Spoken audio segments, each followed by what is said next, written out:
ভিডিওটিতে ক্লিক করার জন্য আপনাদেরকে জানাই অসংখ্য ধন্যবাদ। আপনারা দেখছেন আপনাদের প্রিয় YouTube channel West Bengal DSLR. ইতিমধ্যেই এসএসসি নিয়ে একটি চাঞ্চল্যকর তথ্য উঠে আসলো। ভিডিওটি সম্পূর্ণ দেখবেন। আপনাদেরকে আগেও বলেছি, সরকারি কর্মচারীদের সমস্ত রকমের আপডেট পেতে চ্যানেলটিকে সাবস্ক্রাইব করে পাশে থাকা বেল আইকনটিতে প্রেস করে রাখুন। আপনারা এতদিন পাচ্ছিলেন সরকারি কর্মচারীদের দিয়ে বেতন বৃদ্ধি, বিভিন্ন রকম সরকারি আপডেট পাচ্ছিলেন। ইতিমধ্যেই কিন্তু নিউজ খুলতে না খুলতেই আপনারা সকলেই জানেন যে এসএসসির চাকরি বাতিল নিয়ে সেই কেসে বড় একটি আপডেট উঠে আসলো।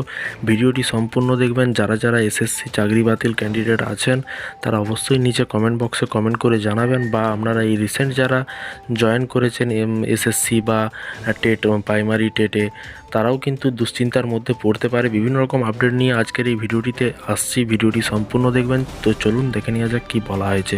দেখতেই পাচ্ছেন, মাত্র 1 বছরের জন্য ওএমআর রাখা হয়েছিল। হঠাৎ কেন এত কম সময়ের জন্য সংরক্ষণ এসএসসির? তো এখানে কি বলা হয়েছে বিস্তারিত জেনে নেব। দেখুন, এখানে বলা হয়েছে আসল ওএমআর থাকলে কিন্তু আইনি প্রক্রিয়া এত জটিল হতো না।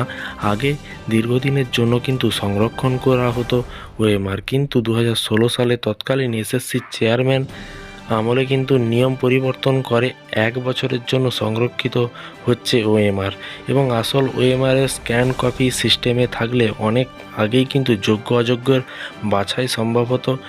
TV9 বাংলার সাক্ষাৎকার কার্যত স্বীকার এসএসসির চেয়ারম্যান সিদ্ধার্থ মজুমদারের কথায় কি বলেছে চলুন দেখে নেওয়া যায়। এসএসসির চেয়ারম্যান জানান যে পুরনো ওএমআর ভিত্তিতে কিন্তু হাইকোর্টের সিদ্ধান্ত নিয়েছে। তার কাছে জানতে চাওয়া হয়েছিল ওএমআর সংরক্ষণের কোনো সঠিক সময় রয়েছে কিনা। সেক্ষেত্রে এসএসসির চেয়ারম্যান জানান ওএমআর সংরক্ষণের কোনো সঠিক সময় নেই। সমস্ত অরিজিনাল ওএমআর ডিজিটাল বা স্ক্যান ভার্সন থাকে, সেটা কিন্তু বলে। এবং তিনি জানান সাধারণত মামলা মোকদ্দমার ক্ষেত্রে ছাড়া প্যানেলের মেয়াদ উত্তীর্ণ হয়ে যাওয়ার পরে কিন্তু পুরনো ওএমআর গুলোকে কিন্তু নষ্ট করে দেওয়া হয়, এরকমটাই কিন্তু বলছে। সেক্ষেত্রে কিন্তু কোনো দোষ নেই। তিনি আরও জানান সরকারের কাছ থেকে একটি পরামর্শ এসেছিল সংরক্ষণ 10 বছর পর্যন্ত করার কথা, মানে 10 বছর পর্যন্ত রাখার কথা কিন্তু বলা হয়েছে। সেক্ষেত্রে 10 বছর পরেও গোলযোগ হতে পারে, কিন্তু সম্ভাবনা অনেকটাই কিন্তু কম। 1 বছর থেকে 10 বছর রাখা অনেকটাই কম, এরকমটাই কিন্তু বলেছে। তবে এটাও ঠিক, 23 লক্ষ পরীক্ষার্থী হলে কিন্তু 23 লক্ষ ওএমআর রাখা, পরের বছর আরও 30 লক্ষ পরীক্ষার্থী, 30 লক্ষ সংরক্ষণ, এটা সম্ভব হয় না। তার কথাই এখানে বলা হয়েছে। তবে অবশ্যই এক্ষেত্রে অরিজিনাল ওএমআর থাকলে আইনি প্রক্রিয়া অনেক কিন্তু সহজ হতো। যেহেতু নেই, সেই জন্য এই জটিলতা। কবে চাকরি পাবে জানি না।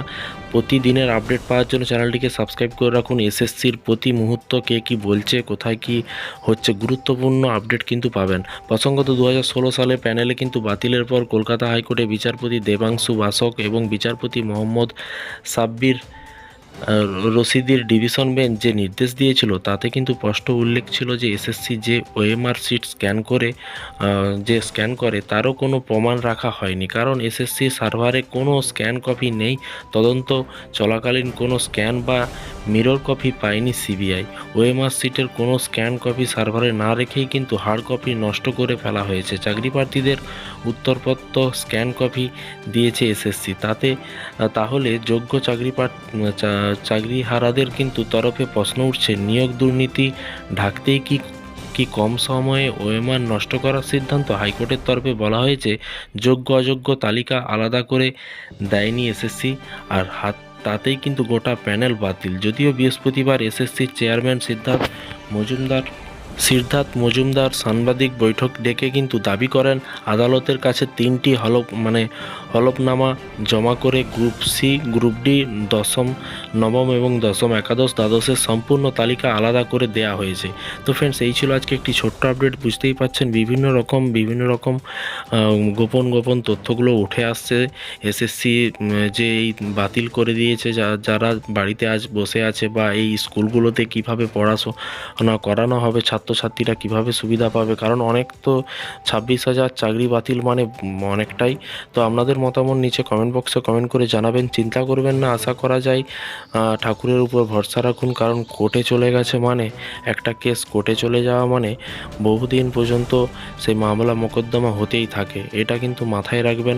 হয়তো এমন সময় ফিরে পাবেন, এমন সময় হবে যেটা আপনারা রিটায়ারের সময় হয়ে যাবে, সেইখানেও আইন আবার সৃষ্টি হবে যে এতদিন কোর্ট মানে বয়স পেরিয়ে যাওয়া গেছে, এই সব নিয়ে বিভিন্ন রকম সমস্যা হতে পারে। দেখা যাক। প্রতিদিনের আপডেট পেতে চ্যানেলটিকে সাবস্ক্রাইব করে রাখুন। বেশি বকবো না। তো ভালো থাকবেন, সুস্থ থাকবেন এবং নিজের খেয়াল রাখবেন। Thank you.